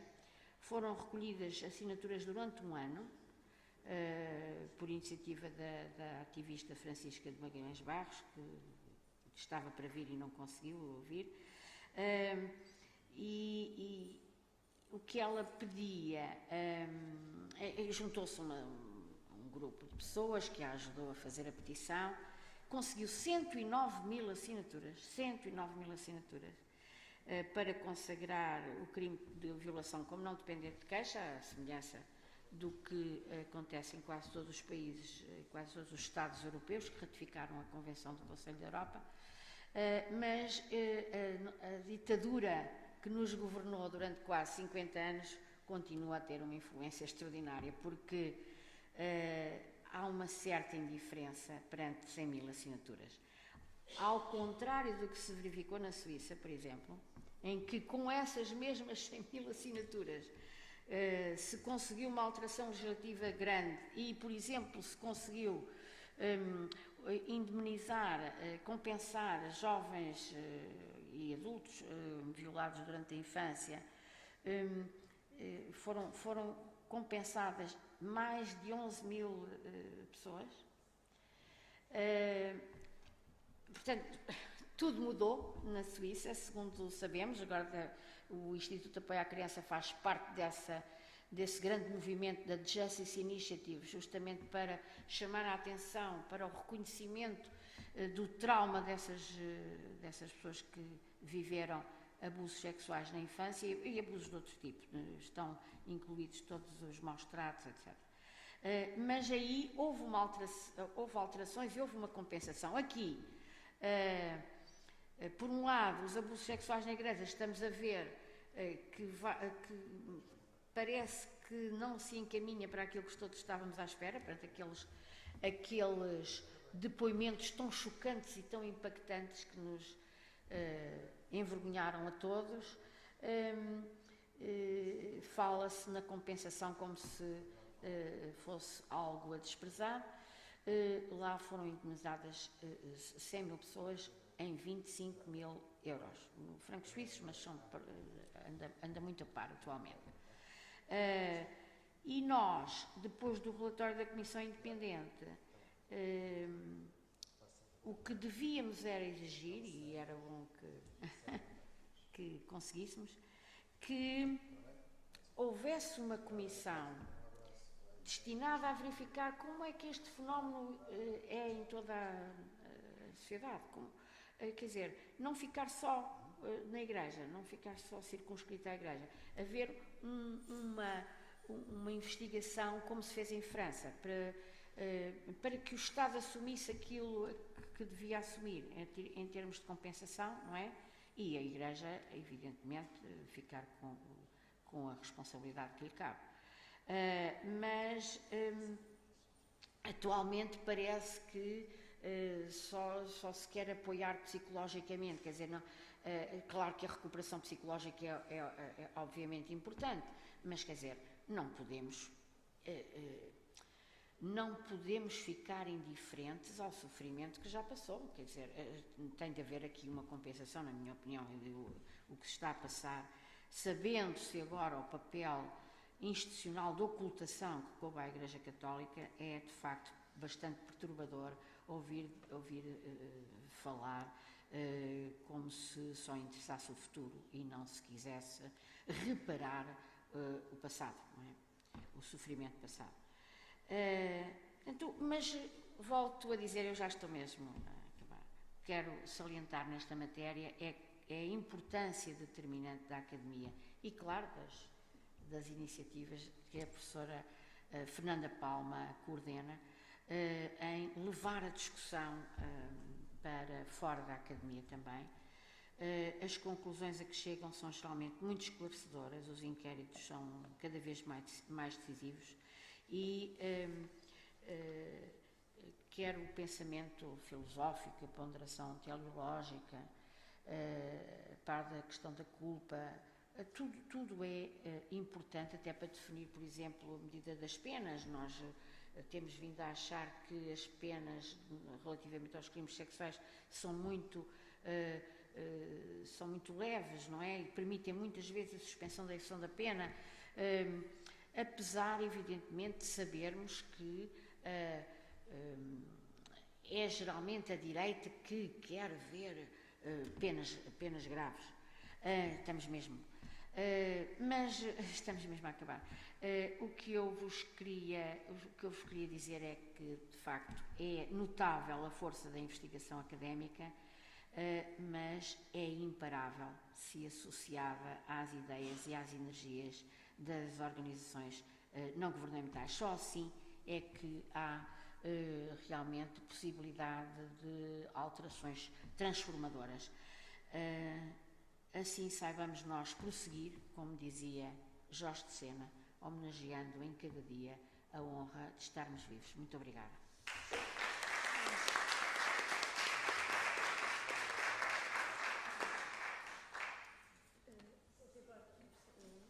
Então, eu agradeço muito esta jornada, enfim, nós pensávamos que até tinha mais participação, mas, como dizia a nossa grande pianista Maria João Pires, basta que esteja uma pessoa a ouvir-nos. E aqui não é só uma, é a qualidade das pessoas que nos ouviram e das intervenções que foram feitas. De qualquer forma, nós vamos publicar as atas ou na revista Anatomia do Crime. E eu só, para terminar mesmo, só gostaria de dizer uma coisa. Foi um propósito nosso que não é as ONGs, mas que a Universidade, do ponto de vista político, a Universidade que está no seu recanto, não é? A Universidade que se pode pensar com mais liberdade, não é?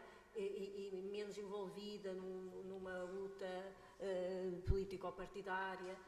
E também as pessoas que tenham, enfim, como a doutora Dulce Rocha, uma posição mais independente, é isso que a Universidade deve também contribuir, não é? Portanto, continuar, portanto, este diálogo, mas eu acho que está no momento certo de voltarmos a discutir uma reforma, porque na Europa tem havido várias, algumas com retrocessos, como se viu agora no caso espanhol, e realmente está na altura de darmos um bocadinho a volta do ponto de vista das ideias também, do ponto de vista da construção. E é nesta, eu não diria paz, porque não há paz, mas nesta expressão grega estase, deste distanciamento da universidade, que nós podemos começar a acelerar pensamento e desenvolver pensamento crítico que possa ter uma contribuição importante para as jovens gerações e para as antigas gerações, porque também estão sempre em crescimento e em desenvolvimento. Então, muito obrigada pela vossa presença e pelas vossas contribuições aqui neste congresso, o seminário internacional, que acho que terá algum impacto, pelo menos no que puder potenciar de novos textos, novos artigos sobre esta matéria. Muito obrigada a todos.